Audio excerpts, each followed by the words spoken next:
Yeah. I think let's kick off, and a very warm welcome to the 36th annual general meeting of the Wilts Berks Canal Trust. My name is Martin Hollis, the chair of the trustees, and I'd just to start with like to invite people just to along the line to introduce yourselves as to who you are and what your role is. Hi, Mike Gibbon, Chief Executive. Does anybody not know who I am? Brian Stobbold, East Vale, Treasurer, Trustee. Yeah, that's it. Tuba player. Yeah, tuba player. Steve Bacon, Trustee, Company Secretary and Chair of the Walden Bassett Line. Jenny Sargent, Trustee, Wilton Bassett. Ron Crook, very new trustee and interim director of engineering. Justin Lewis, trustee, with particular interest in building safety. John Henn, ancient member and history hub. So I'm a trustee as well. Cheers. So I apologise for not standing up. So following the lead. We have apologies from a number of people. Peter Thomas, Ralph and Hilary Buckingham, Max Crofts, Lawrence Davis, Nigel Leake, Howard Wilson, Johnny Graham, Roger Crapp and Neil Rumble, Oliver Mackey, Joe Doughty. Joe's husband is representing Wales in seniors hockey in South Africa. So I think that's a pretty good excuse. Do we have any other apologies? Yes. Cheryl and Rob Yell. Cheryl and Rob Yell. Thank you. My wife Heather Bacon. Heather Bacon. Thank you. Any others? Let us not dally and let us move on. I hope you have all received a copy of this. If not, pop your hand up and we'll get one to you. Oh, a few. Patricia. Thank you. We'll get these to you. So I'm actually about to ask for formal approval of the minutes of the 35th AGM. Now,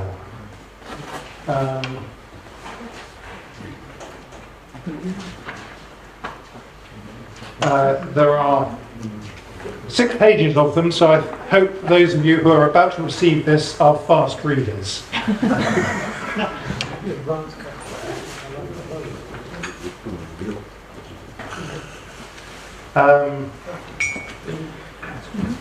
They're fairly extensive and I believe are accurate. May I ask for the meeting's approval?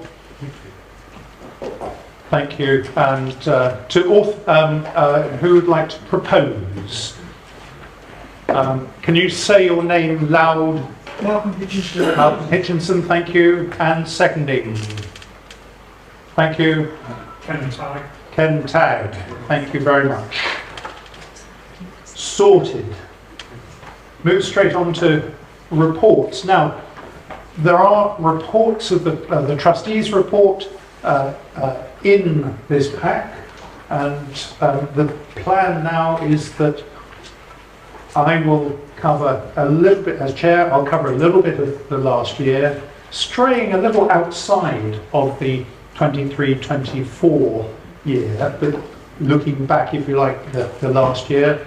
And Mike particularly will also start looking forward, bringing, what have we actually achieved, and also looking forward. And then Brian will walk us through the finances, which you have, I think there are a couple of pages in the minutes, in the AGM programme.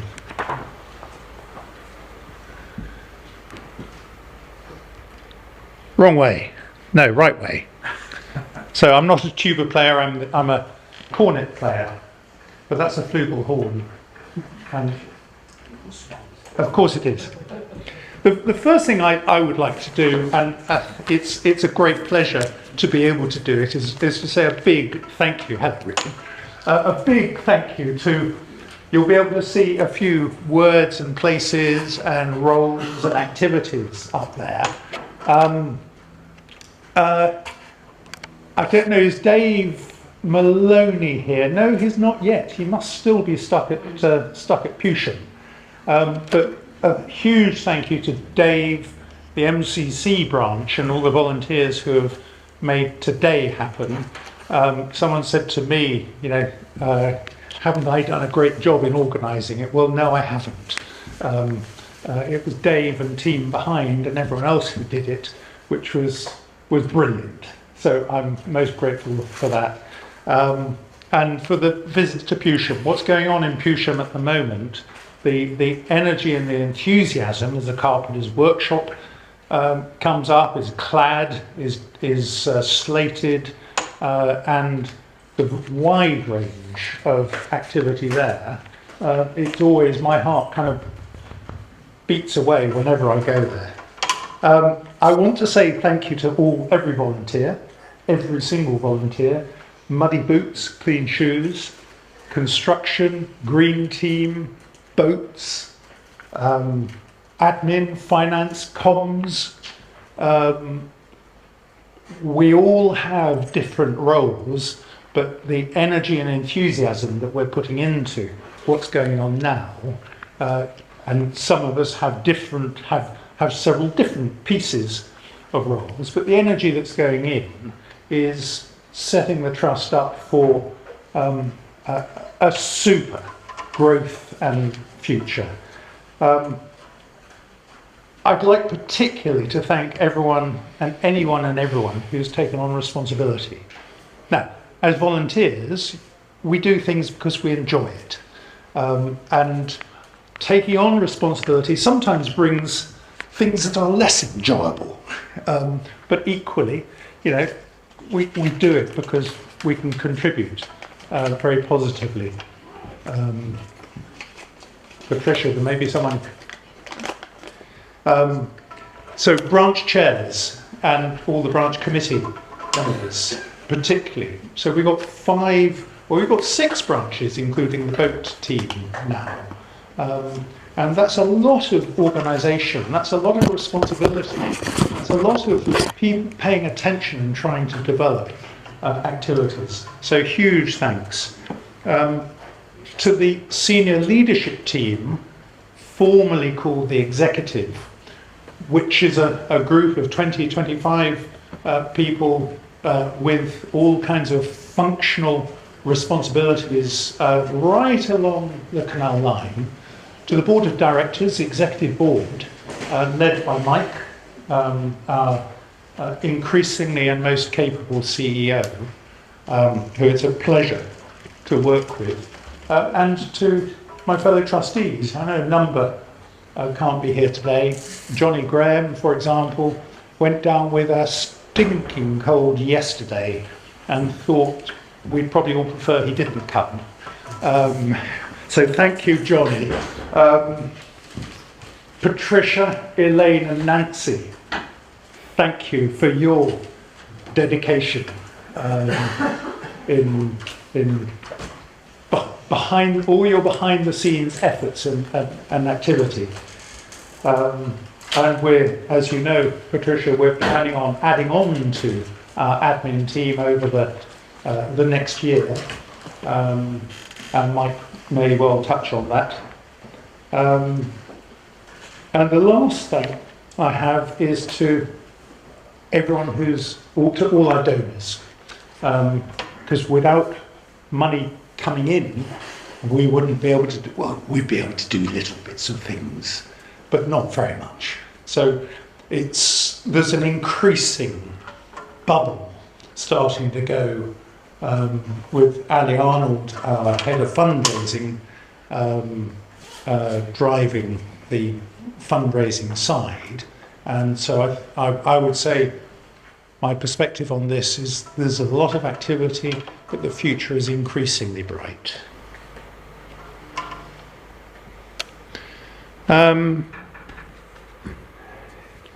Mike and I have a lot of positives to share today, but those of you who know me know that I've never glossed over the tragedy that befell us back in 2016 and Peter Connitz's death. I say again that our very sincere condolences are with the family and with his partner. I've had and I will have ongoing contact with them, individually, personally.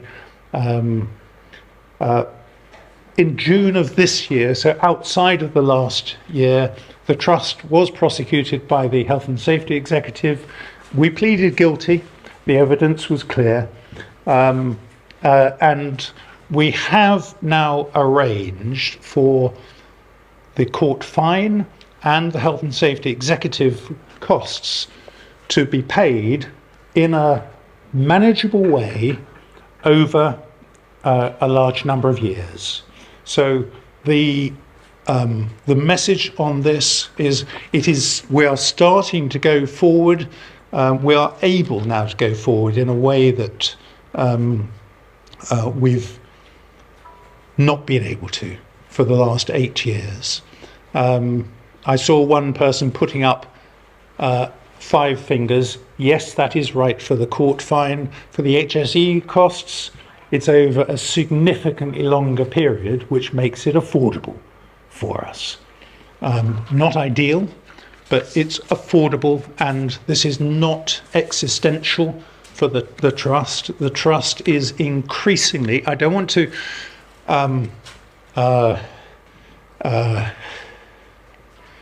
what's the word? Overstate or sound trite. But if you like, it is time to move forward, and we are able to move forward. And the one very positive signal in this last year is that Her Majesty the Queen agreed to continue in full knowledge of the fatality and the prosecution, decided and agreed that she wished to and would be delighted to, was the letter that we received, continue as our patron.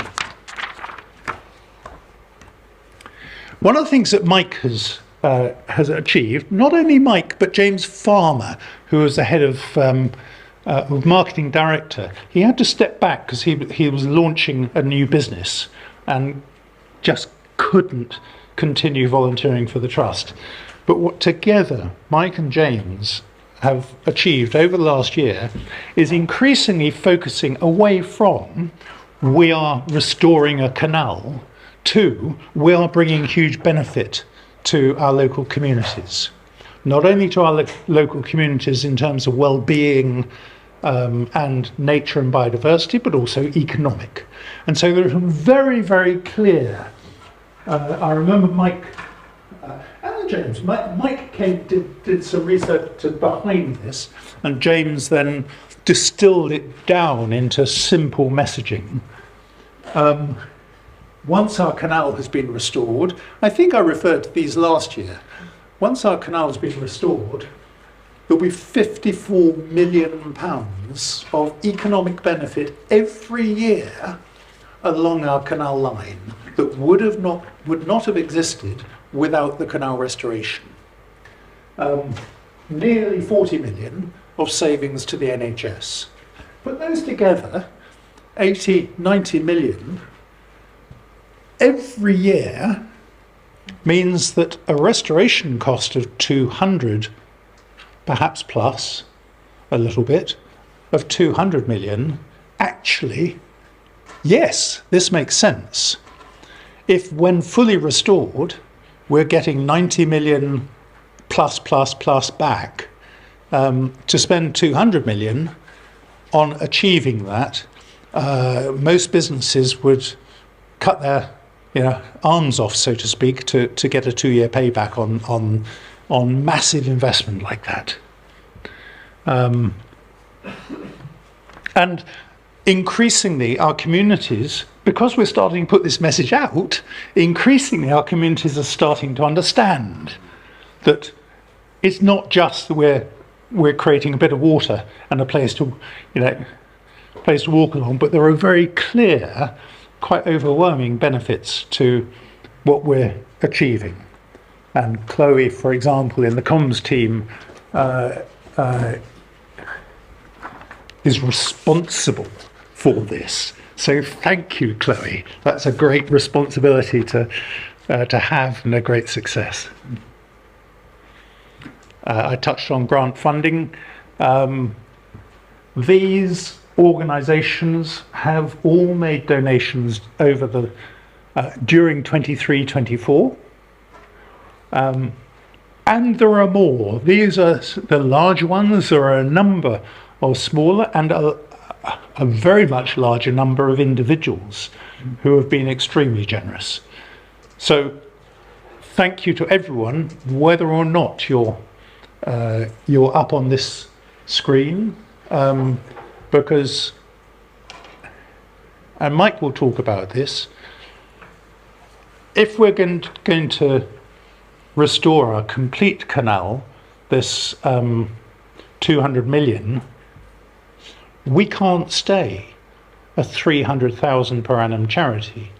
We have to be bringing in larger sums, because £300,000 per year is not going to do 200 million of projects in any of our lifetimes.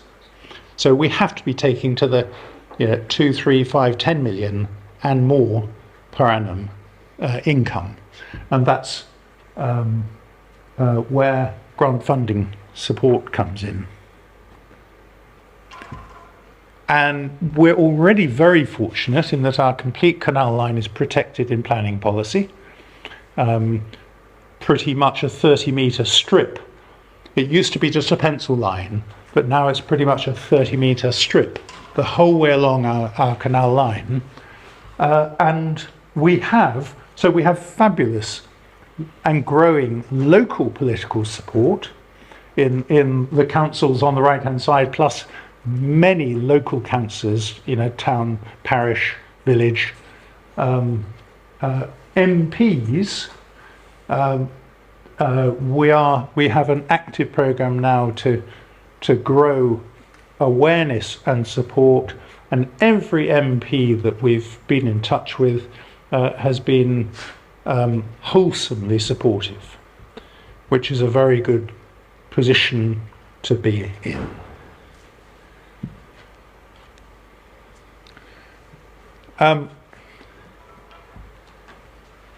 Opportunity or difficulty, one can look at this in two ways. We have a wide range of volunteer, let's say, opportunities.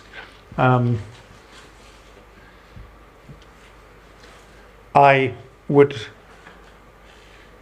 tell you what, there's a bottle of champagne to whoever can tell me later how many, the right number of opportunities there are up here.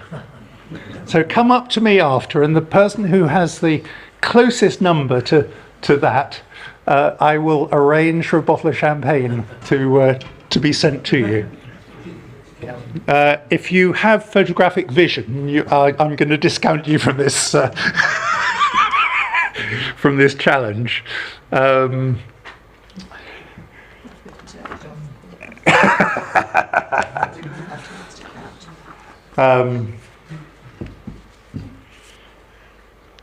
So I think the message is that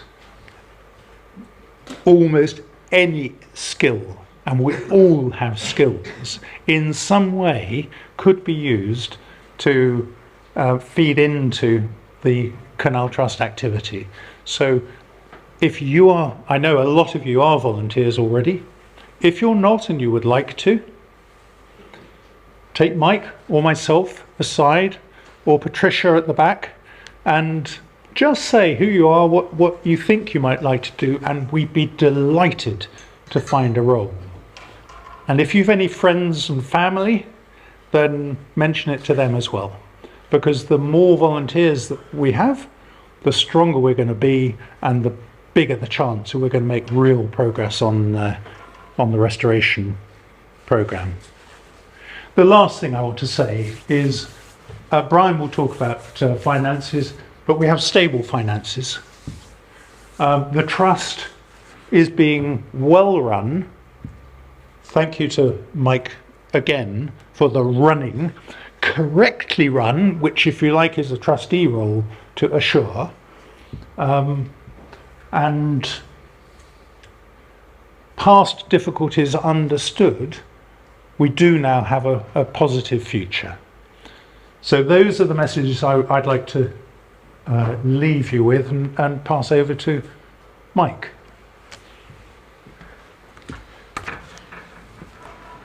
Thank you. You're all this.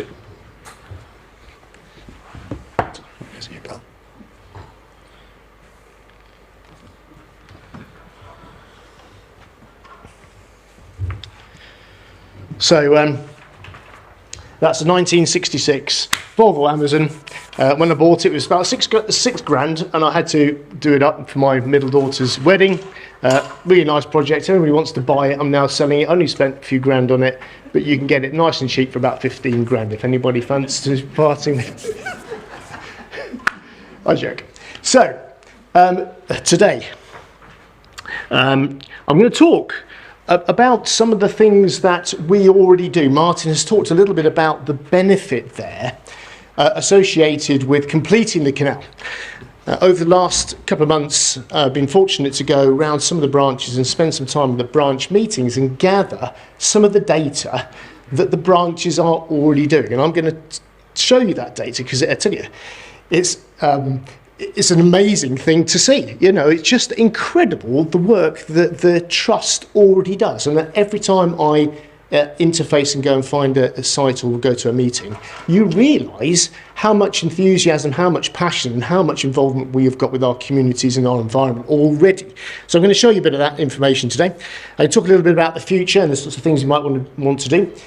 Last year, as you'll remember for the report, we talked about 6 objectives that we wanted to have over the last year. I'll give you a bit of a report associated with those objectives, and some of the data fits into those 6. So I'm going to run through that fairly quickly. You can see if you're a member of a branch, you'll see your own branch data up there as well. And if you want to ask me a question as we go through those, please do. So no problem with you asking me a question. First of all, make sure your mobiles are off if possible, please. Okay. I want to talk about safety first of all. So safety is our primary responsibility. As you know, we have had a very sad incident associated with safety in the past. So safety was our first and headline priority. And gathering some data over the number of volunteers that we're actually looking after in terms of volunteer hours, we have seen over the last year a growth of about 26% in the number of muddy boot volunteers, volunteer hours that have been working with us. And that's an amazing statistic. And that adds up to just over 6,000 muddy boot volunteer days per year. So that's, I don't know, divide that by 200 and you get the number of days, man years. It's a huge number and a significant contribution to our society. Somebody was telling me about some what's called social value modelling the other day, and every year, if you spend just one day doing volunteering for a community organisation, that's worth about £1,200 in value to society. So that's one day per month spread across a year, 1,200 quid. So about £100 a day.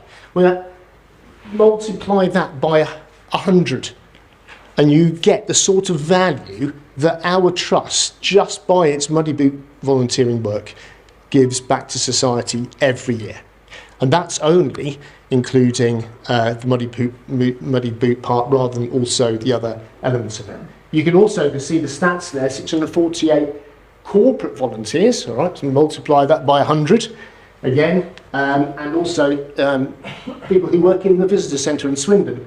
375 days worth of volunteering. So you can see the scale of our contribution to the community already. And that's based on roughly 15 miles of towpath and sort of 4 or 5 miles worth of canal. But if we did the rest of it, you can imagine our effect on the communities that we run through. Those are very, very important statistics, and statistics that we can start using for fundraising. So that was a really interesting discussion we had with the branches. Managing the safety of all of those number of hours is our primary concern. So this year we've been doing a lot of work on risk assessments. Lots of people here have been writing risk assessments, assessing how we can make things safe, training people on how to use equipment, training people on how to manage a construction site, and also supplying PPE and things like that. So we've been doing a lot of work on that side, and that was recognised at the court case that I attended in Swindon, the Magistrates court case around Peter Kernitz, of the scale of the work that we've done over the last year. So that's a really important slide, that safety is our first priority.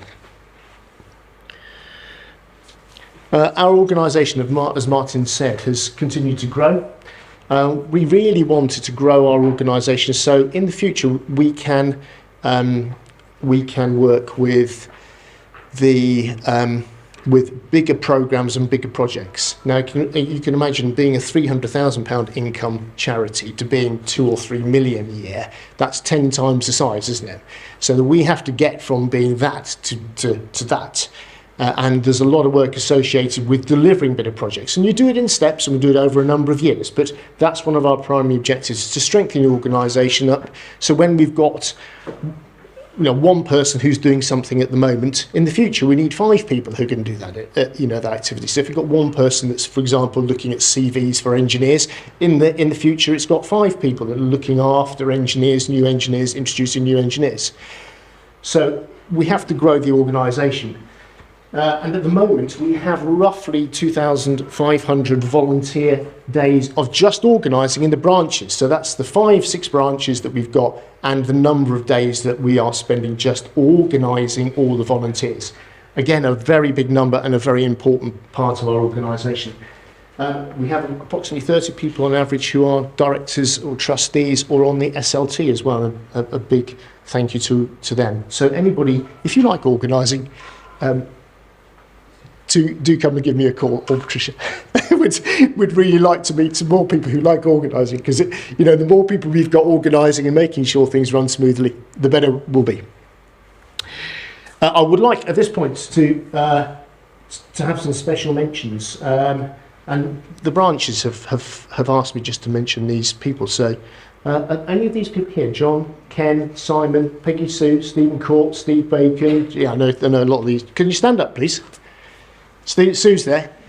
Come on, everybody. Yeah. You can stand up. Don't be shy. Don't be shy.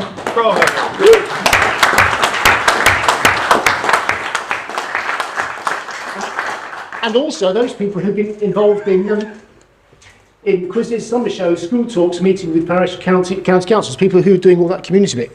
Who are you? Thank you. Yeah, come on. Come on, everybody. Really, really important, those special mentions.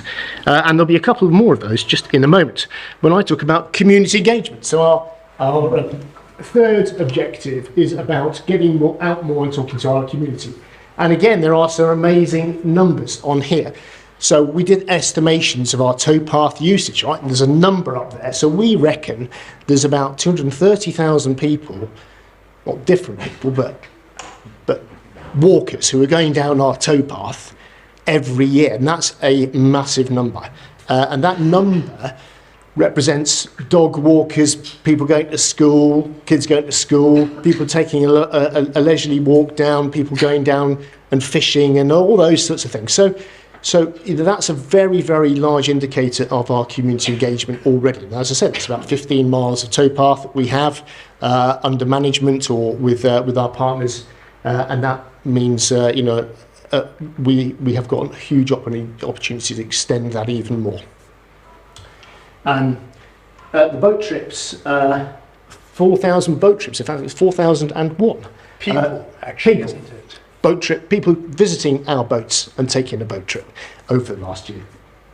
And I would like to thank Steve getting non-such in the water and getting that wooden basset stretch done. I would also really like to thank the comms team, Chloe, and anybody else that's been doing posts on our website and Facebook and YouTube. Absolutely, yeah. So anybody that's using social media, come on, let's see who you are. And you can stand up. But you see, people who do social media, absolutely. Thank you. So that is a very, very important set of statistics that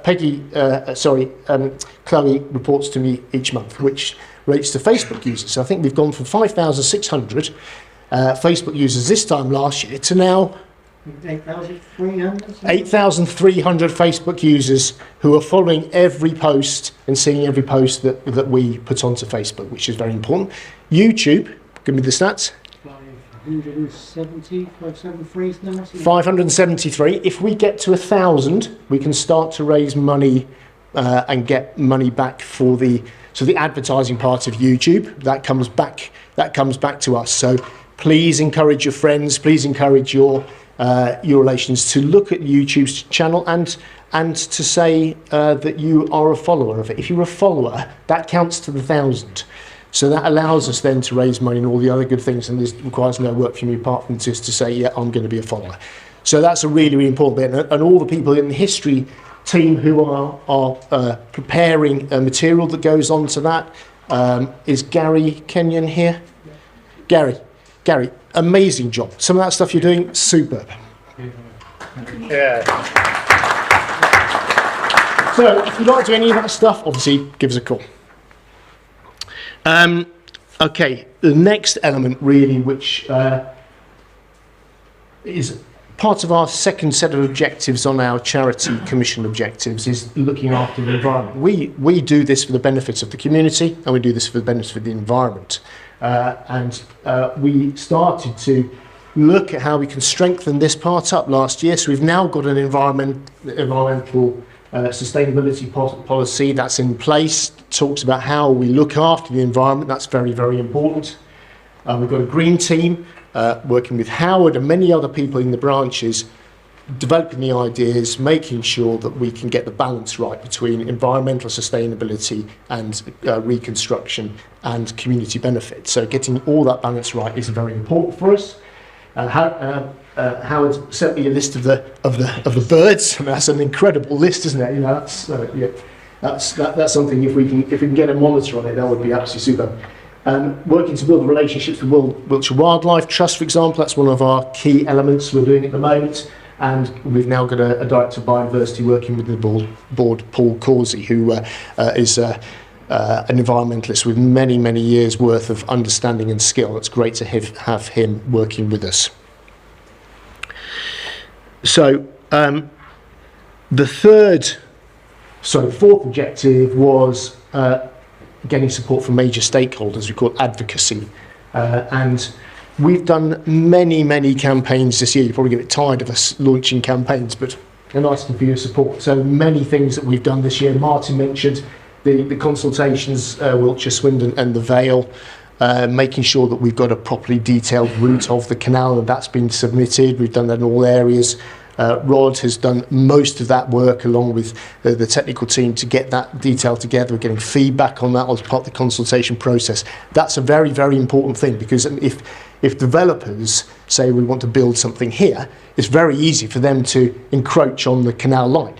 We take more land off the canal line. But having that boundary clear is one of our responsibilities. So the developers, so we can exercise our responsibility for maintaining the boundaries of the canal. The Chip and Weir campaign, that's all rumbling on. Not entirely sure which way that's going to go. That's removing the weir in Chippenham and lowering the river. We're still out on that one. Cesro reservoir scheme near Abingdon, and you may have seen our petition which relates to trying to get the CESRO project to take the canal under the A34, and that's a very, very important part of our work. That takes a huge amount of effort to try and keep that on track, and there are a couple of people here that spent an enormous amount of time. So anybody that's worked on CESRO? Very important. Peterborough Arms, we've not had a great time down there. As you know, that line and bank road that collapsed. We had rather a lot of rain from this time last year to about February. That's caused flooding. We ended up having to change the tenants as well. So a lot of work going on with the Peterborough Arms. Dave there, he has spent a lot of time making sure that the beer works fine. Is that right? Just testing to see that all the flood defences are working well. But we've had barrels floating around in the down in the cellars. We've had flooding down there. We've got new pumps in there. Dave's led all of that work down there. So amazing to have a bit more stability down there. There is more work to do with that. We've launched an idea to get some more flood defences in to try and stop that water getting into the front of the Peterborough Arms. But if you're down there, go and have a drink. Please use the facilities. Take your friends down there. It's a great pub. It's our pub, and we get a lot of benefit from its ongoing usage. So please support it. We've strengthened significantly our Wiltshire, Swindon, Oxford partnership, which is made up of partners that sort of work with us, county councils in the main, but also the wildlife trusts. We've had Wiltshire colleges now represented there, other canal trusts as well. So we try and use that forum in order to be able to strengthen the partnerships and the public's perception, and also the decision makers' perception of what we're doing. So we've done a lot of work to change and strengthen that up. Martin's already covered the marketing materials and why we're doing that. The advocacy team, we set this up in September, and if you like campaigning on behalf of your local community, please talk to me, because campaigning for your local community is the heart of what a lot of people like to do. Jenny's part of that with us, and it's all about trying to find ways of contacting the people that make a decision around our canal, getting them to understand why we do it, and the benefit to the community and the benefit to the environment. So if you like that sort of stuff, some people do. Some people find it really interesting to support their communities from that perspective. Please do get in touch. And as Martin's talked about, we now have 9 MPs that touch the canal. We're in touch with 6 of those already, which is great, since June, I think it was, or not.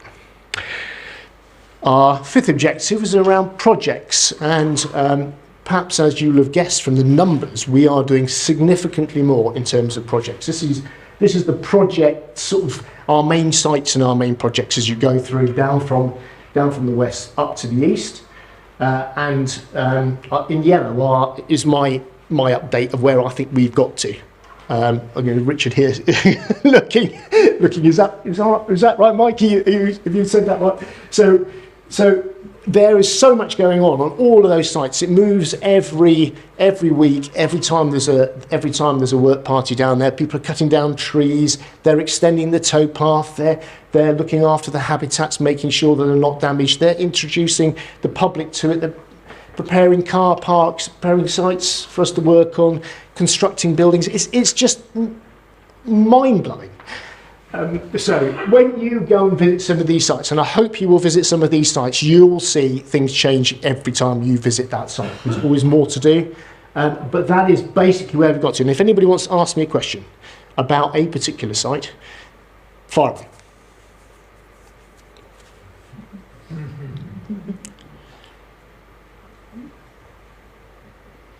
Okay. That's probably because you're reading Dragonfly and looking at the Facebook. I'm going to take that one. But do involve yourself in those sites. Go and have a look. People who've seen Pewsham today will realise how fast that site has moved, and that's just an amazing accomplishment. Okay. So just thinking about the next 5 years or so. So last year we talked about wanting to increase our revenue and the steps associated with that. Now, as you can imagine, like with any organisation or business, going from this size to this size is not an easy task. You've got to expand the organisation, you've got to expand income in parallel, and you have to generate the interest and the public support to make sure that income is spent well. That support is generally from politicians, county councils, from ministers such as Transport or DEFRA, Environment Agency. You know, those sorts of ministries have a very important part to play. And if, as you know, from other canal organisations such as Stroud, who won 25 million quid, or is it Bridgewater, 9 million I was reading the other day, they got for some of that work down there. Grantham Canal, Huddersfield, I think somewhere over in Wales as well, that's had a load of money allocated, National Lottery, county grants, government grants. Those organisations have got themselves to that point where they are receiving large grants. And it's extremely important that we try and learn the lessons of those, and we're in touch with those and trying to understand where those sources of money come from. But taking ourselves from here to here in steps requires some strategy and some things that we need to grow and do first. And we need to know, for example, if I go and talk to a grant funder, what we're going to do over the next 5 years. 5 years is because they often say, well, here's money for 5 years worth of project work. Some say 3, some say 7, but say 5. Over the next 5 years, what are we going to be doing? And at the moment, we don't have that 5-year plan. So on first step, over the next say 6 months, we have a new strategy director, development director working with me. Is going to try and work out what our priorities are for the next 5 years, and we've written down some of those things. Just there's a couple of bits and bobs there, some ideas in those themes. But one of the things we have to do is to write a plan, a detailed plan.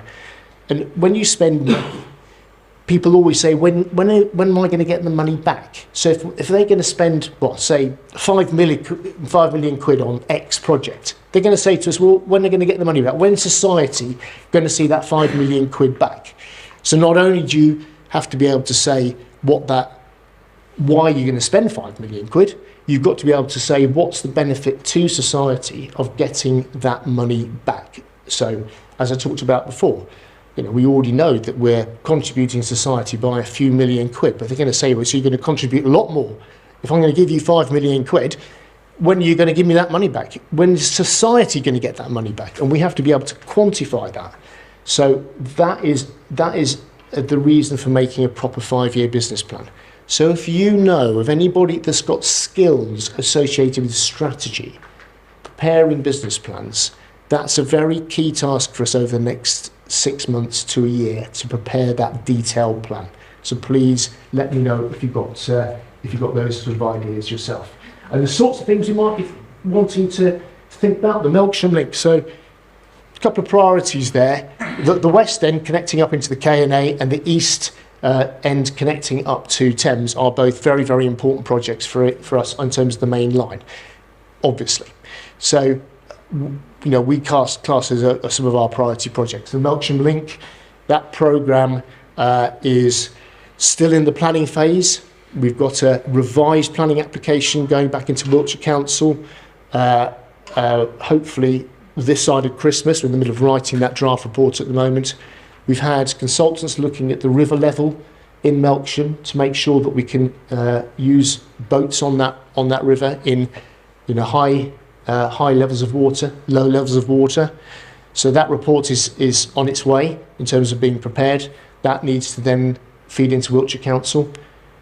The politicians then need to get behind that and make sure that it's got plenty of political support. So that's a very important step for us to get that planning application through. It's been on the cards since 2012, but we think and we hope it's coming to the point where we are able to get outline and full planning permission for that scheme. And very important. take many years to deliver it, but having that planning application in place is one of our key priorities. The second one here on the right hand is the Cesro one. So the Cesro one has a big opportunity to, on the back of the Cesro reservoir, to restore a bit of the canal around the Abingdon Reservoir, the new Abingdon Reservoir. There's a big question mark on this one, which is if the Abingdon Reservoir is built. So we're still not sure about that, so it may or it may not. It's getting more likely, I would say, but if it is built, then we have to maximise the benefits of the community. And we'd ideally like to be able to get that canal all the way from Wantage, past the reservoir, underneath the A34, and down to Jubilee Junction, which was constructed in the year 2000. So I don't know how long that stretch is, Peter, but anyway, it's a very, very important project for us, partially paid for. About 12 miles, I think. About 12 miles. 9.5 kilometres. Yeah, okay. No, 9 miles. What, from the River Thames to Wantage? Yeah. Miles. Okay, 9 or 10 miles, also a big stretch for us.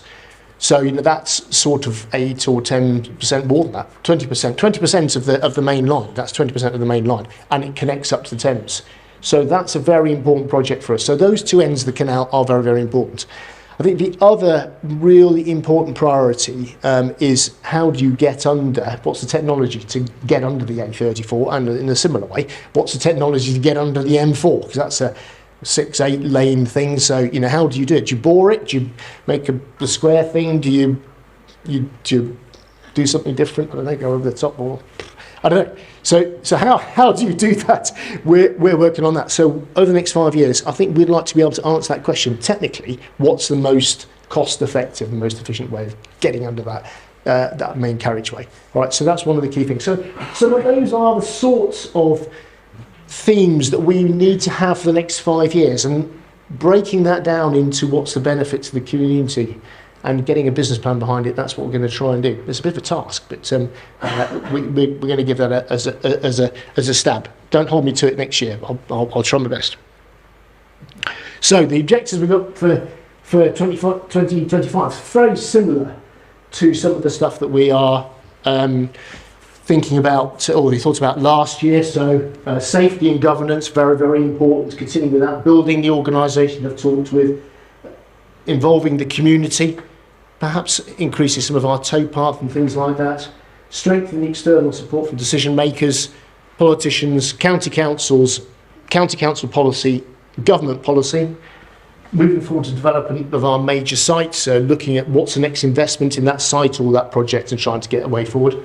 Plus two very important ones, getting more of a direction on the lengths of towpath that we want to concentrate on next. But we possibly might be able to get some more land from Wiltshire Council, and possibly we might be able to have more allocation from the Vale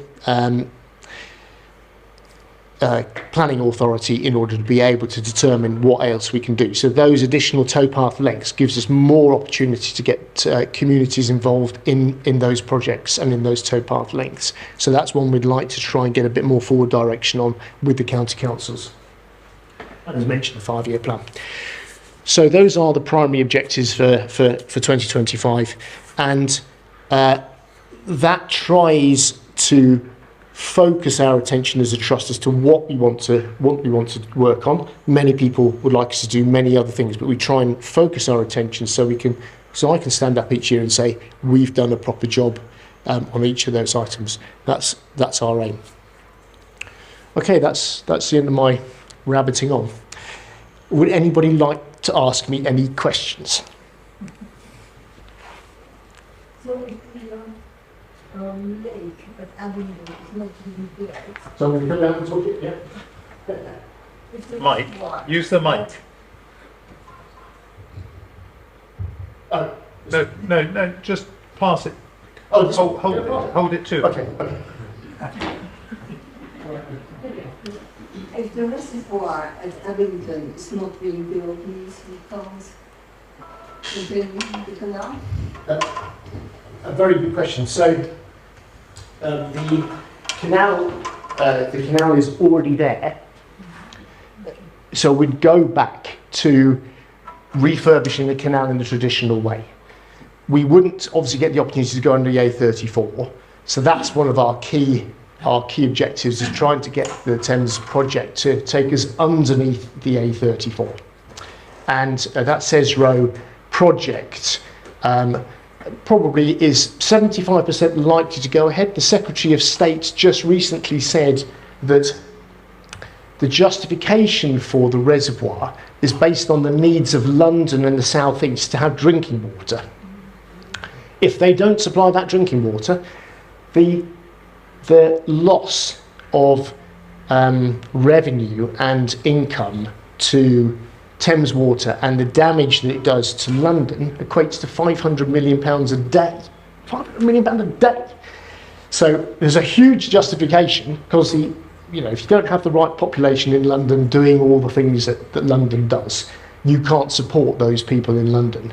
Then there's a massive economic loss to that. That, they said in this report, was 500 million quid a day.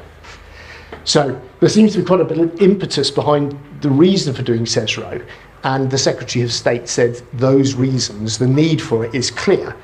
How it's going to be paid for, whether there's another option or not, we don't know whether that's a priority for them. But there's a large sum of money that's associated with it. It's the largest reservoir construction in the UK since whatever, 20, 30 years, probably more than that. It's the biggest in Europe.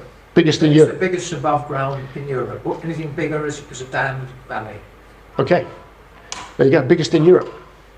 So it's key, and it's very key for London. So something has to be done, and we're hoping that reservoir plan includes our canal, and that's what we're working towards. I hope I answered your question okay there. Anybody else? Any particular questions for me? Can you give us an update on the progress of the Melksham Link? Yeah. Thank you. Well, question is Melksham Link. So, as I mentioned, Melksham Link planning application was the first thing for us to try and get right. The consultants called Binnies have been helping us do a biodiversity net gain assessment of that area. As you know, planning policy means from a biodiversity perspective, we have to increase, as part of that project, the biodiversity by 10%. That came into force, I think it was January of 2024, something like that, as a statutory requirement for planning applications. So we have to increase biodiversity by 10%. We engaged Binnies to do that report. That report was complete, is now complete and with us. The mitigations I've not been through yet, because it's only just been issued. So the mitigations for biodiversity, so which areas we're going to plant, which areas we're going to leave as they are, which areas are going to be affected, are all in that report. So once the draft of our response is there, we'll get to authorise that in the usual way. So that report's being prepared. That report's then going to go to the County Council. That County Council assessment, we hope, will be done prior to the County Council elections next May. And that will give us the opportunity to further represent our case for the development of the Melksham Link. That's the primary and most important part. We have partnership work going on the partnership work going on in terms of development of the land, so we understand the sort of the land map of who owns those, and we're in contact with landowners. And there's lots of other work going on behind with the community. Obviously, it includes the hydroelectric stations, and there's work going on the hydroelectric part of that, and all the other elements of towpath and community boundaries and all those sorts of things. So lots of detail going on all the time. But the primary thing of those is the first one, which is the planning application, and the second one is about land ownership and how do we unlock that. So those are the primary things. So. I'd like just to move on. We'll come back after we've conducted the formal business. We'll come back to open forum where please fire any type of question at any of us. But Brian, could I invite you to? Yes. I want to read, so can I stay here? Yeah. The microphone. Would one of you mind pressing the button? Sorry, I need to read. I'm going to try and speak up because I don't know what your hearing's like. My hearing is rubbish. And I don't know, can you hear me okay at the back? Right, okay. Hello everybody. I can't believe it's the 36th AGM.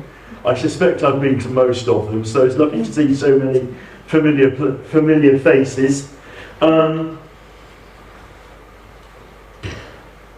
Actually, I've nothing to say really, Martin and Martin.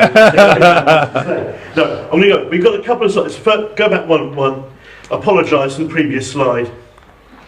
Yeah, that's where I'm going to be next weekend, I have to say. I'm quite happy. I'm going to be out cruising with Faithful Dog and no doubt wearing that blue sweatshirt that unfortunately I bought in 1991 in Calgary. And I think it's fared rather better than I have, I think, to be brutally frank. You and may not be able to read our mad Labrador. That says, I love attention.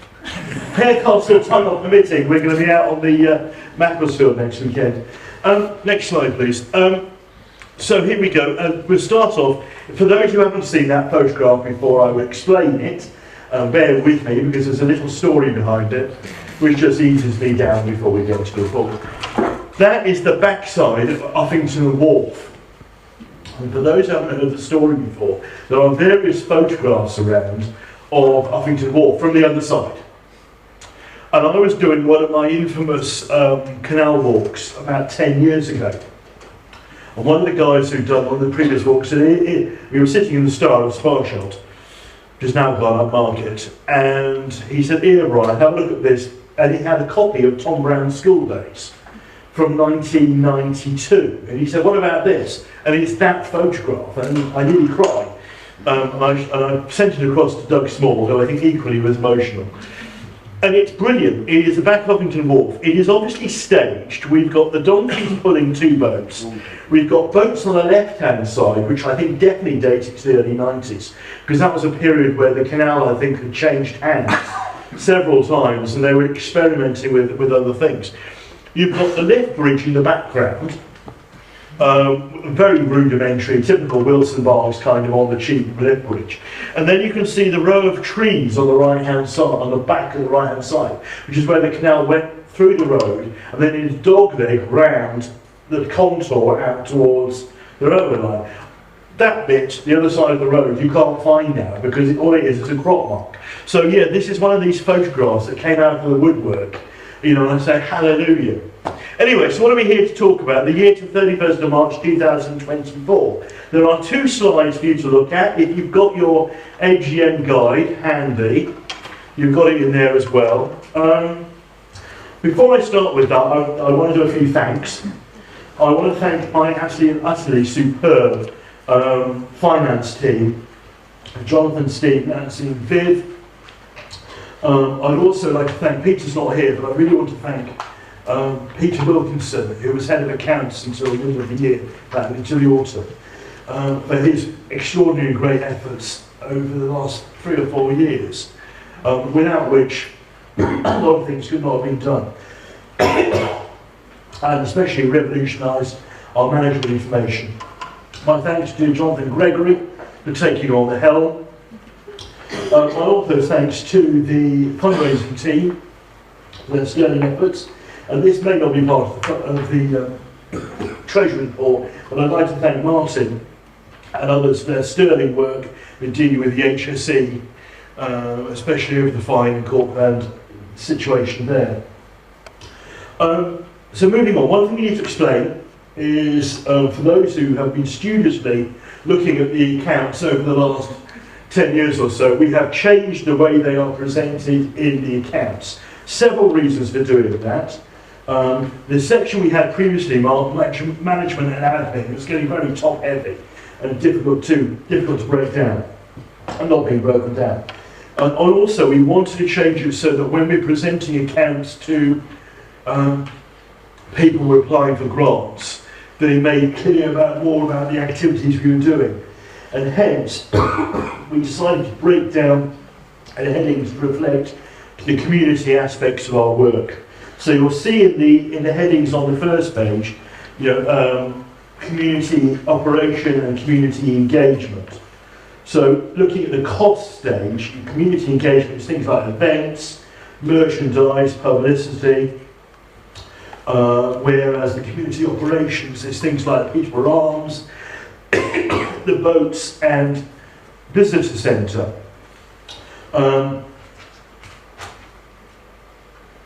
I don't intend to do a very detailed line-by-line analysis, but what I will point out is a few things. One, if you look at donations, grants and legacies, subscriptions is included with that, and that remained broadly stable. Our subscriptions are an important part of our income, and it goes without saying that we need to encourage and maintain our membership, and indeed, if we can grow our membership, other things come from that. Within that figure, grants went from 134k to 119. Grants is up and down. You know, some years you get more, some years you get less. It takes time to work through the applications. So sometimes there's a delay between sort of putting a whole delay between the applications in. Legacies was about 15.5k. Gift aid was about stable. Again, my thanks to the team who deals with the gift aid claims. So yeah, we need to maintain and increase our membership. So you know, if you look at that, it's broadly similar. There's no great shakes. On the cost side of things, as I say, it's broken down to engagement, community operations, and general. I will talk about general. Bigger figure in there is provisions, which is in provision for the court case and HSEC fines. Other than that, I would say it's fairly stable. And again, within the general thing, there's a huge breakdown. If you want to have a look at a detailed breakdown, have a look online at the overall accounts. But overall, we ended up with a net income of about 40k, which is reasonable. Can we move on to the balance sheet? Looking at the balance sheet, we have a total funds at the bottom of 936,698. That is kind of net. In other words, it means if we had to cash everything in and sell off stuff, this is what we reckon we're worth. Out of that, you'll see back at the top, you've got the fixed assets, which is Peterborough Arms and other things like Sack House. Boats. General current assets, current liabilities. Our main creditor there is the 82.5 down in the middle. Creditors 82,500, and that is the remaining loans outstanding on the Peterborough Arms members' loans. So that is way down from where it was. Those have to be repaid by July 2032. We are using the Peterborough Arms rental to gradually build up a fund. It was still mine and Peter Wilkinson's intention that we should try and clear those earlier, and we had a period of about 4 or 5 years in mind when we were discussing that. Repayments of those generally are made where a loan note holder dies and we get a request from their estate. Early repayment is at the behest of the trustees, not guaranteed, but we will take individual circumstances in mind and also looking at the overall state of our finances at the time. The figures are as they are. They have been independently checked by our auditors. There's a couple of major themes, and Martin alluded to this quite strongly. I have to remind you, obviously, as far as talking about the finance, that we have had the HSE court case.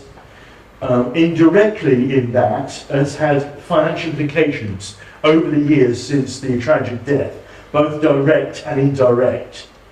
Indirect implications have been that we don't know quite how many grants we might have applied for, that we might have lost or not been considered for because the court case and the details have been effectively, we haven't had certainty.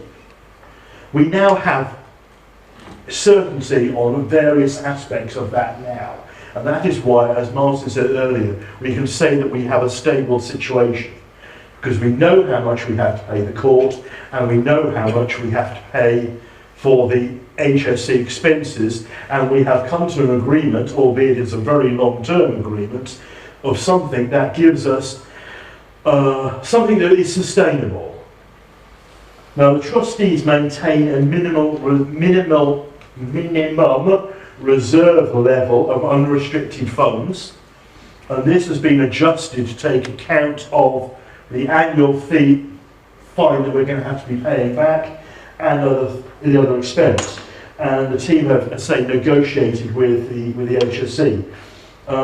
So it does give us stability. Now, obviously, a caution, as much as that is quite still an amount to have outstanding. It's been provided for on our funds. Whether in the medium to long term we still want to have that on our balance, on our sheets as cash flow, is another matter altogether. But the key issue is we have stability going forward, and it enables now to go forth and go to other grant lenders, knowing that that situation has been sorted. So on that, I breathe a huge sigh of relief. It has been an awful time. We shouldn't forget the awful time of Peter's family as well, but looking at this purely from a financial aspect for the trust, we can at least move forward with this now. And again, my thanks to all of those who've been involved, and my appreciation, again, because it's been a very stressful time for all of those who are involved, so going forward. So that is effectively where we are. If people have got specific questions, necessarily on breakdown, I might need to take those elsewhere, because I won't, although we've got the financial accounts here, there's some things I can't break down. But I will take questions if need be.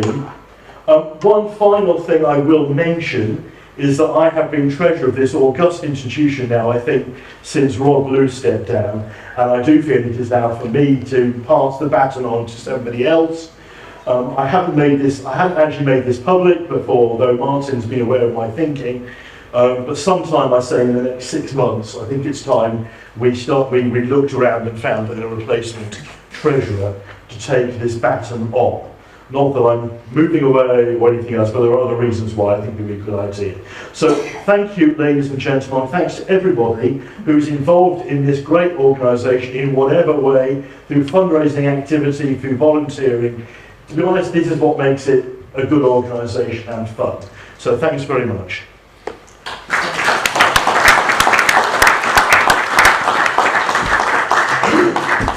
Thank you, Brian.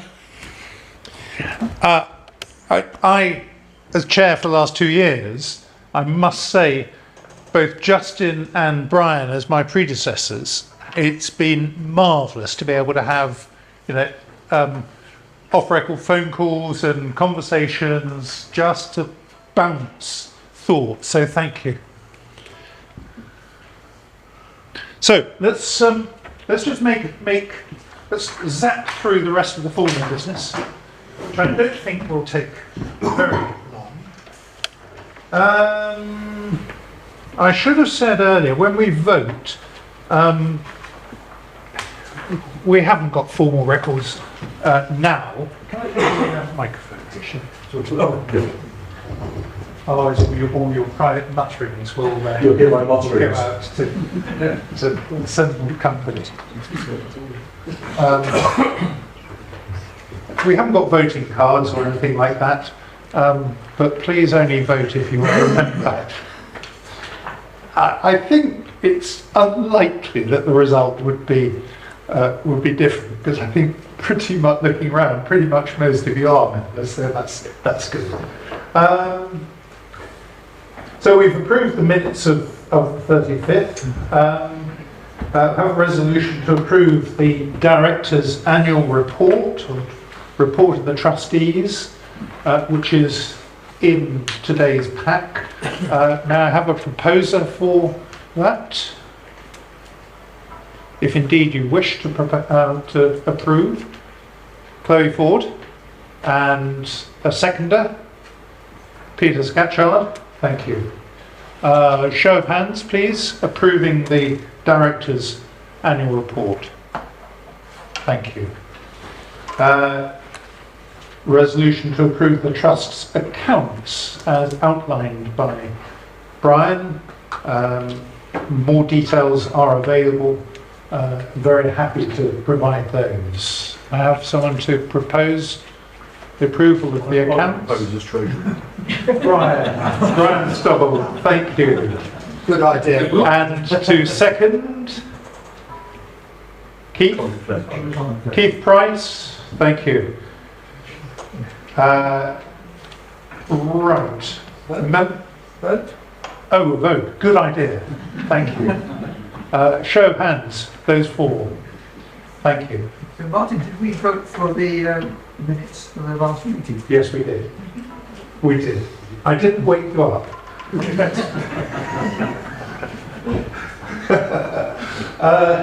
We now have three trustees who are either being re-elected in the terms, in the case of John Henn, or were co-opted in the last year for Ron Crook and Lawrence Davis, who unfortunately is not able to be with us today, to reappoint or to appoint and reappoint trustees as members of the Trust Council. Perhaps we can take... Ask them to leave the room. Close your eyes for a moment. May I have a... Let's take them all together. A proposer, please. Chloe Ford. A seconder. Rod Hacker. Thank you. And show of hands. Congratulations, guys. You're back in. Commiserations. Not at all. And now a resolution to approve the reappointment of Messrs Morris Owen as accountants of the Trust, remuneration to be determined by the board. May I have a proposer for that? Richard Shackleton, thank you. And a seconder? Justin Lewis, thank you. Show of hands. Unanimous, thank you. Any other business? May I ask if here we have any other business to raise? No? From the floor, any other business for the AGM? Has the option for voting for new directors and trustees to do it by post been taken away? No. So you didn't go through any procedure for counting those votes? I have, actually not quite true, because we have one return, which is two people who returned, which were all four, and with the chair. Sorry, I didn't catch your name. Sorry, Peter Kinsman. Peter? Kinsman. All right. In the past, what's happened is that this pack, at this time of year, has been sent through the post to our Kirkut 2,300 members. The decision was taken in aligned with what many other charities and canal trusts do. But to send this where we have emails and where people receive emails from the trust, we know that they're received, for instance Dragonfly, to send by email, and the 300 or thereabouts for whom we do not have emails or they do not use email were sent by post. So what that effectively did was to save the trust 2,000 printing and 2,000 postages. And in a difficult financial situation, for reasons explained previously, that was judged to be the correct thing to do. I'm sorry, perhaps I didn't explain myself fully. When I used to film, and unfortunately I haven't been for a few years now, it was always in the Articles of Association that we had to vote by secret ballot. Ah, okay. I don't believe it is. But thank you for that point, and I will double check. And if it is, my apologies. Maybe you're wrong. There's someone else here who might be able to score or advise. Chris, I don't believe it is, but if it is, then yes. I was formerly company secretary and a trustee. I'll check when I get home. So will I. But if it proves to be correct, as chair, my apologies to the meeting. If it is correct, then I propose that at the next AGM we alter the Articles of Association and make legal what you've already very sensibly done. I think we'll certainly study that, and we'll have a conversation to if that makes sense. Okay. Any other business? Ray. This Martin, Ray Cantor. I was up at Fusion, as you probably were aware today. Now I felt 1 o'clock start of the AGM was quite tight for anybody up there. Even the last bus must have made it really tight to get back here. Could we consider perhaps 1:30? I don't know. Because normally we do have a site visit somewhere attached to the AGM. Yep. And as you noticed, I was late for him because we could not pick up. Yeah. Okay. Point noted, Ray. Thank you.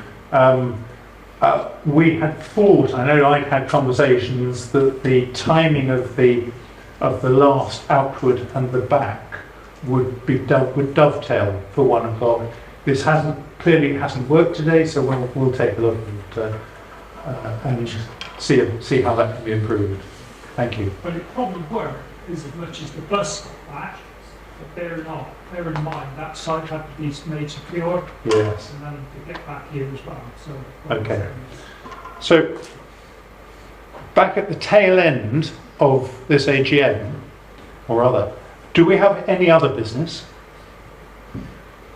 So the last thing as part of, or second to last thing for the AGM, I'd like to reiterate what I said right at the beginning. And I'm sorry, Ray, Dave, I don't think you were here either, and a number of the branch colleagues. Thank you for setting today up, for making here possible after a sideways shift from elsewhere. So thank you for that. Thank you for everything you've done to make the organisation. I was congratulated earlier for a really smooth organisation, to which I said, it weren't me. So all of us, if we could, thank the MCC team.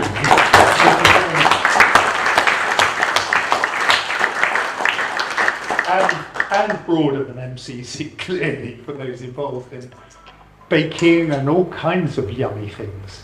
Okay, the last thing I'd like to ask, do I need Polton to come up and to present the Tony Davey, various Tony Davey Awards? Right. Does that just clip on? Mm-hmm. This one. Goodness knows where that's going to go. Hello everybody. I'm Anita, and I'm the person who keeps the records of volunteer hours and enter them on the master log.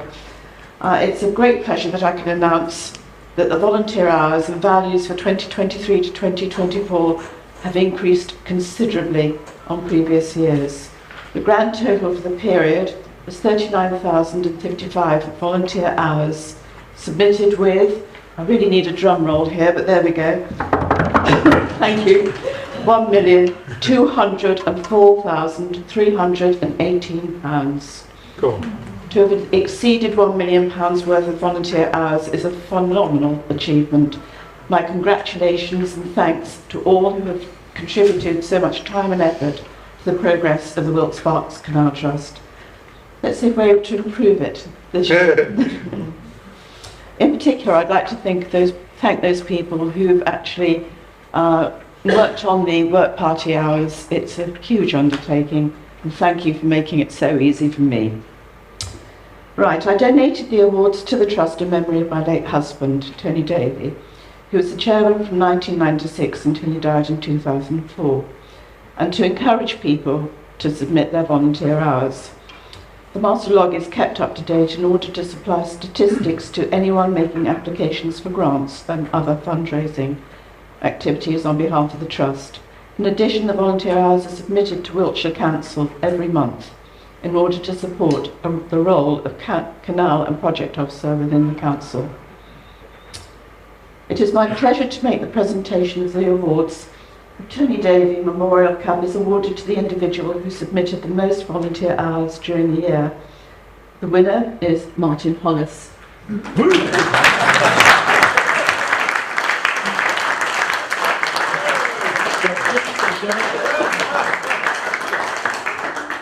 As Chair of Trustees, he submitted 1,071 hours with a value of 58,905. Part-timer.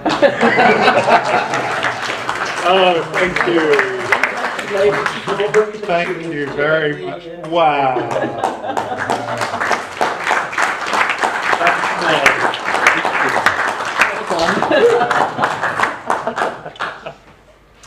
The first Tony Davey Crystal Award is awarded in recognition of the branch that submitted the most volunteer hours, and the winning branch is MCC. As a surprise. David. Ray's going to collect it. Ray, are you going to come and collect it? Come on, Ray. Come on, Ray. Hey!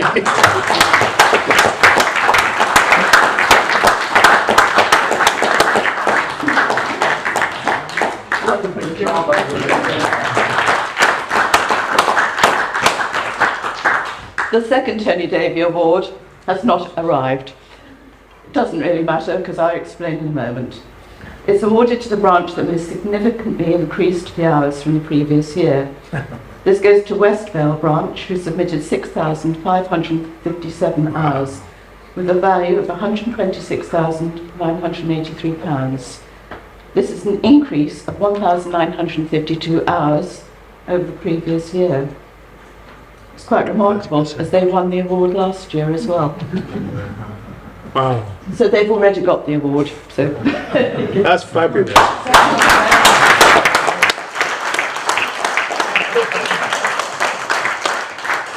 I've got various other statistics, but I won't bore you with them. I'll put a little article in the next issue of the Dragonfly, all right? So it's all written down for you. Thank you very much. Thank you, Anita.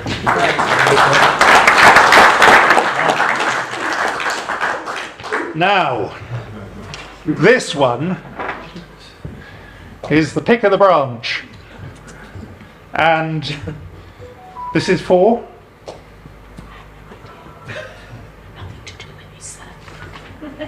What is it for? It's for the branch. oh the new memberships. the most new members in the year. That's what it is, and We'll announce the results in reverse order.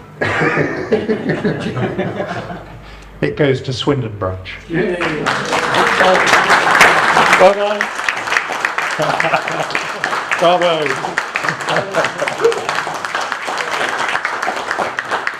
Again. Lovely. So that, I believe, concludes the formal business of the AGM. Sorry, we've overrun slightly, but here we have a chance for any questions, the juicier the better, that you'd like to fire at any of us, or in fact would like to air amongst assembled company. Have we got any pre-given questions? No, we have no pre-given questions, no predefined questions. Do we have any questions? If not, Ken Tag. I'm like, hopefully, no. All the questions I've been asking.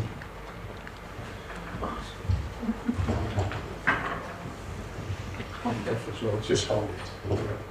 So one of the questions I've been asking Ian to ask the board is, I get asked by the volunteers that come to me, is there like an annual, how much of the canal is in water, how much is navigable, and how much the canal is dead and buried and whatever, so that we have like year on year, you know, even if it's like shriveling, hopefully in the next 6 months, 120 metres of navigable water. So, yeah, and then year on year, if it's 8 miles of navigable water this year, next year, 9.5, whatever. So if that could be made available to us WPOs who often get asked, and I go, well, we've got a clue other than I know my branch. Okay? So simplistically, the answer is yes. No and yes. do we do it annually? Do we do it annually? No. Could we do it? Yes. It's a very good idea, so thank you, Ken. We should also add on to that, because obviously the towpath is very important. Towpath length as well is really important as well. And we do have a survey of that, which was done just over the last 30 months. So yeah, we can add those, put those statistics in, and you know, I think that's a very important measure of our success. I think, and as you say, incrementally we're gathering more as we go. Also got Wichelstowe that's going to add on. There's Uffington Gorse, which is, I guess is 120 metres. No, canal side. Canal side. Canal side. Okay. Grand. And as we get that strategy together, if Wiltshire Council do hand over some more, or the other councils hand over more, then we're able then to speed up that level of restoration of the canal channel itself and its impacts. That's our aspiration. But thank you. Good.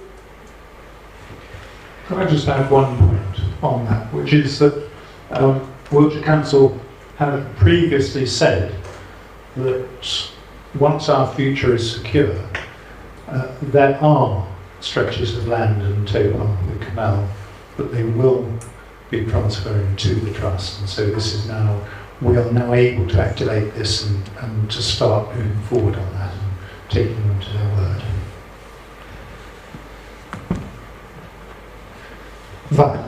Val Sketchard. I just wanted to ask about the towpath challenge. And I hear about the towpath challenge, and I know that there's work going on all over the place to improve it, and we've mentioned about wildlife and all of those kinds of things. We have a big problem at the East Vale branch in Abingdon with land ownership, and I just wonder what the Trust is doing to address those issues. Thank you. Yes, sure. Land ownership clearly is one of our very, very difficult to resolve issues. We all know that, and we've been through in the past strategies related to compulsory purchase. We've been looking at in the past. We've looked at preparing partnerships. We've looked at trying to find ways of diverting the canal to places which are better. I think the land ownership issue doesn't have, at the moment, an answer.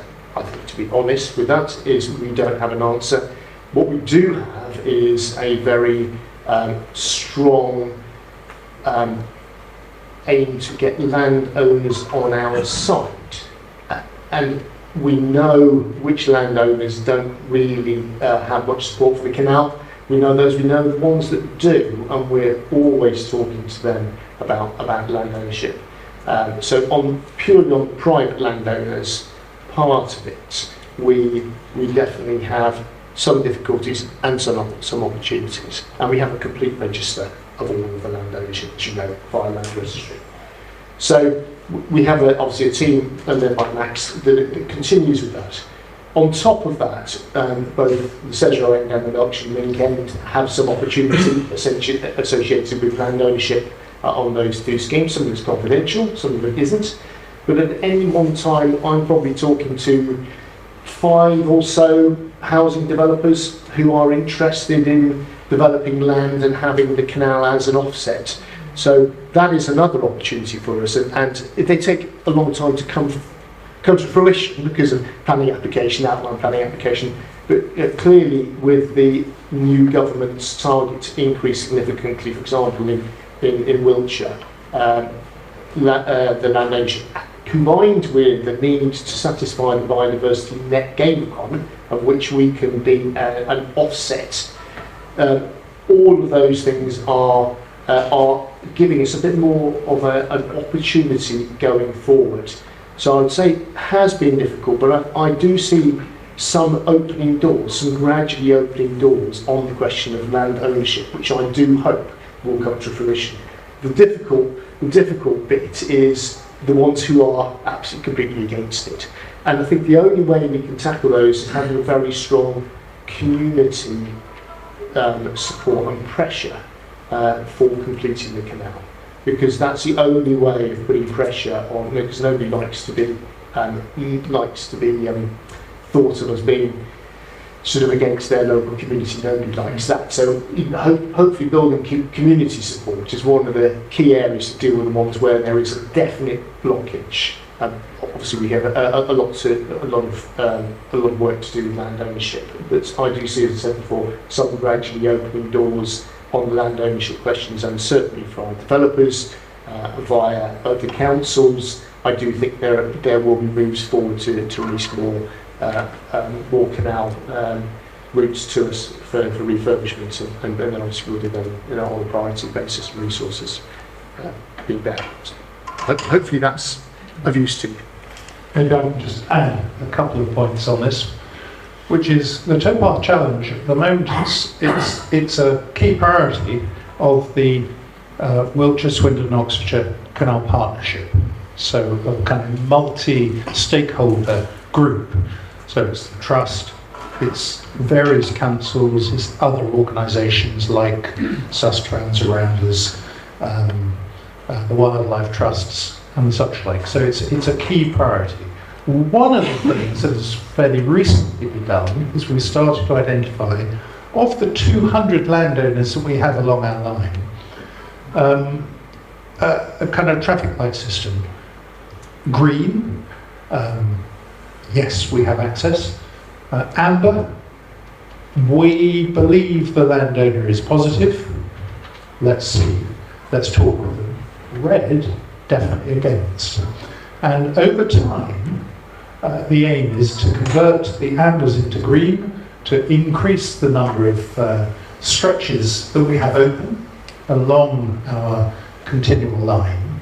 And that will put pressure on the red landowners, where they're bounded by greens on either end, and the community pressure then starts kicking in, which is previous slides, the value of the community awareness and support, and the MPs, the Parliament, Westminster, and the council support then all starts coming true.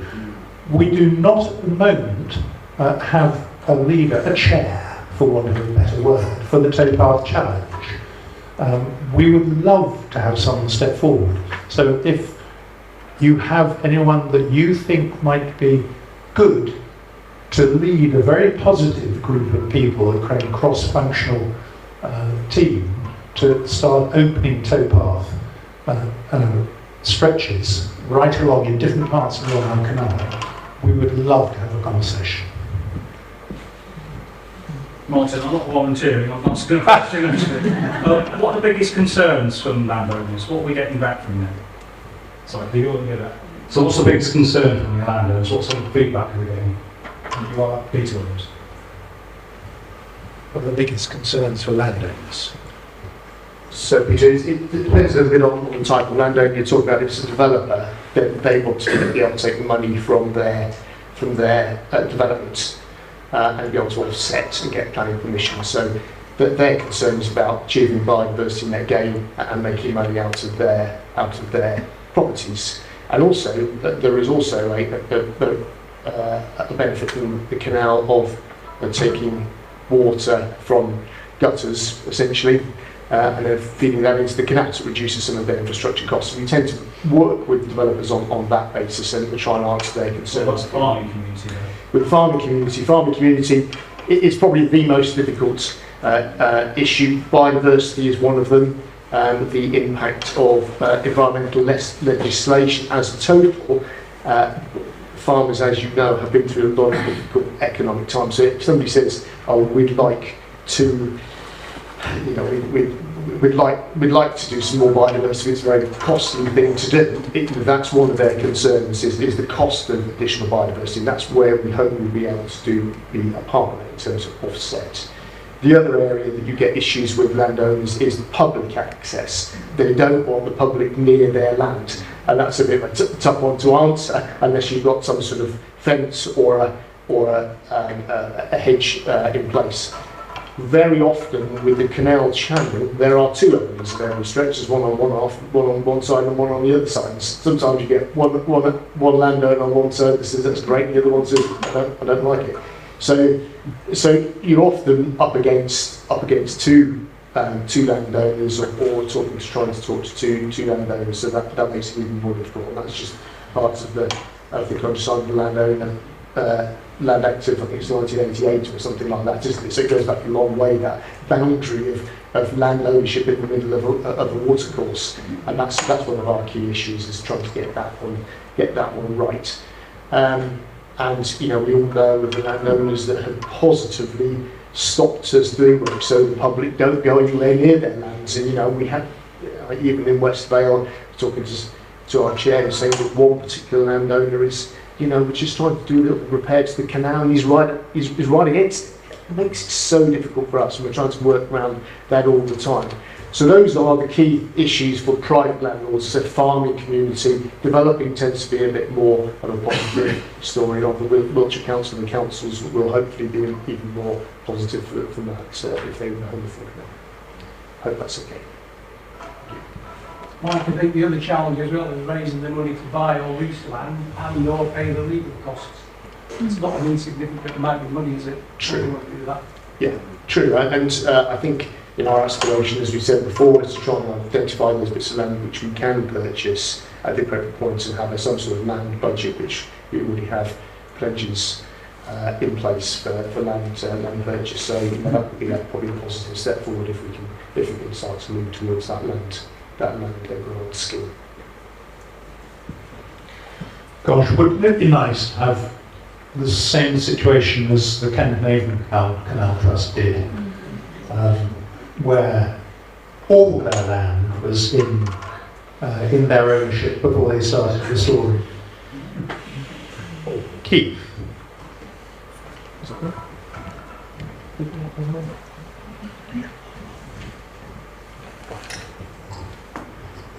Thank you. As the treasurer of the trip boats, I think it's the trip boats in plural now, I'd like to thank all those who've been operating the boat in this time of year. This is a plea. There will be running Santa trips again this year. Very great interest, both in the public wanting to come on Dragonfly and others. We do need people to volunteer to come in. If they're not skilled at being skippers, we can still come and be crew. Right? And if you've got my beard, unfortunately, had to be regrown because the National Health Service took the last one away. But if you want to be a Santa, we've still got opportunities to learn as well. So, big thank you to all those who've been operating the boats. Right? It's so nice to have none such coming on the stream now in Woodpassel. That was brilliant doing that. But they were so excited of doing it once a month, and they're doing it, or we're doing it once a fortnight. So, just shows you the public want to come on our canal. Right? So if you're interested, please either speak to me or just look at our people on our trips. Okay, thank you. Thank you. Thank you. Any other questions? Say my name. Thank you. I think in your presentation you said that there were 9 MPs whose constituency included a bit of the canal, and that you were positively engaged with 6 of them. Can you say something about the other 3? Not yet, but we will soon.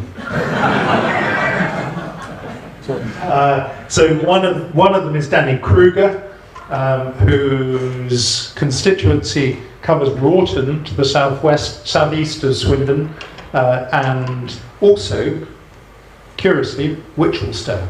So an area that frankly is already canal positive, canal centric. That's a wonderful example of Swindon Council saying we want the canal, and the winning bidders of developers will integrate the canal into what we're doing, and that's what's happening to the south of Swindon. So we haven't yet, to my knowledge, someone, I'll be delighted to be contradicted, had a conversation yet with Danny Kruger. There are a couple of others which I'm not clear about. North Wilts Canal, well, I forget the his name, but North Wilts Canal.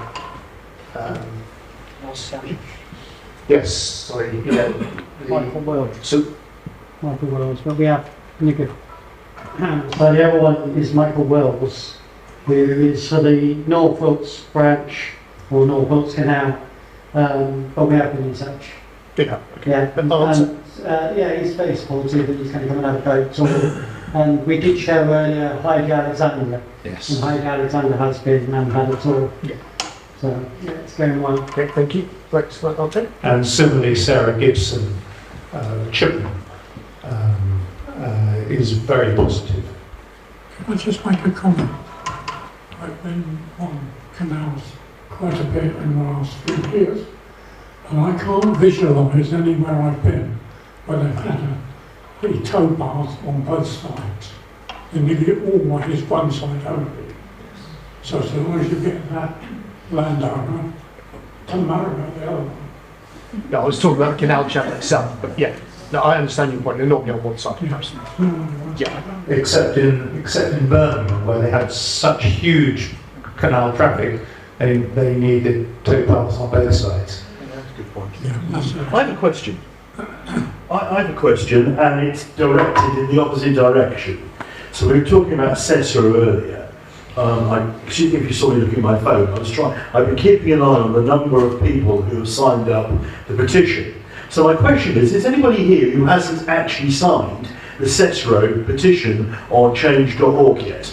If not, you don't need, okay, you don't necessarily need to show yourself, but if you haven't, please do so, because the more we have, the more crowd we have. As I say, I was going to have to look it up on my phone. I know we're up to about 3,750. But yeah, the more signatures, the better, and tell your friends.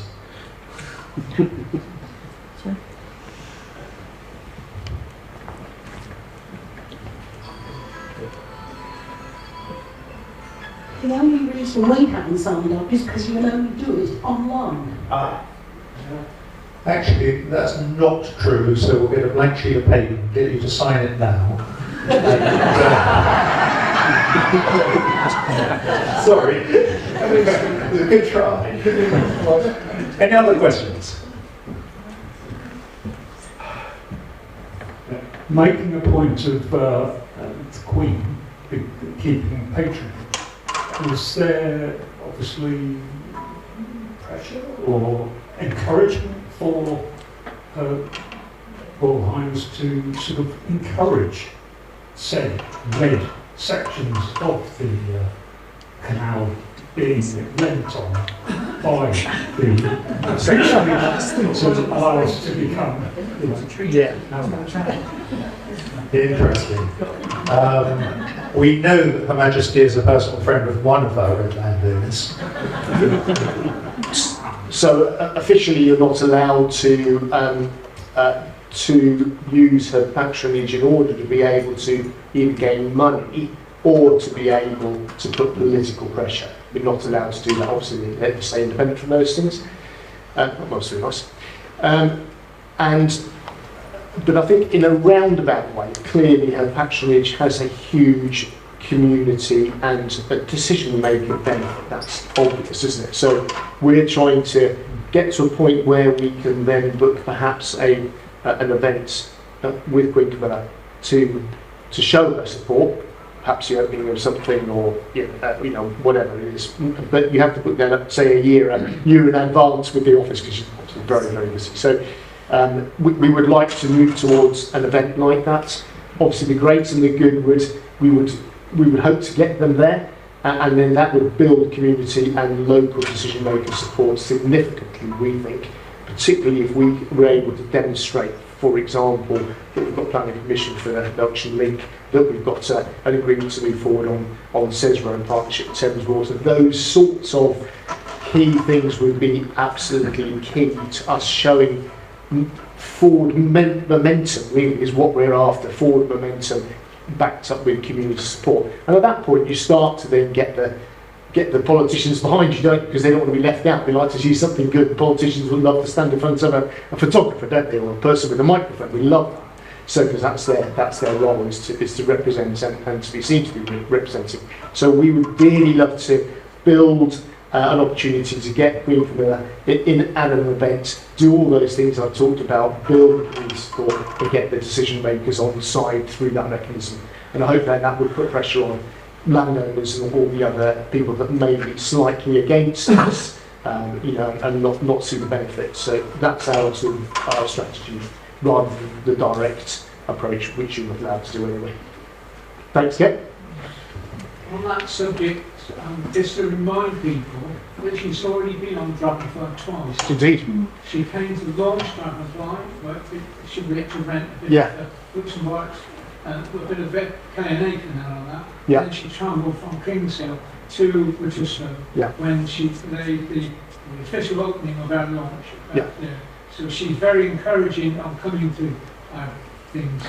Any other opportunity, I'm not part of her entourage, but she's very supportive of ours.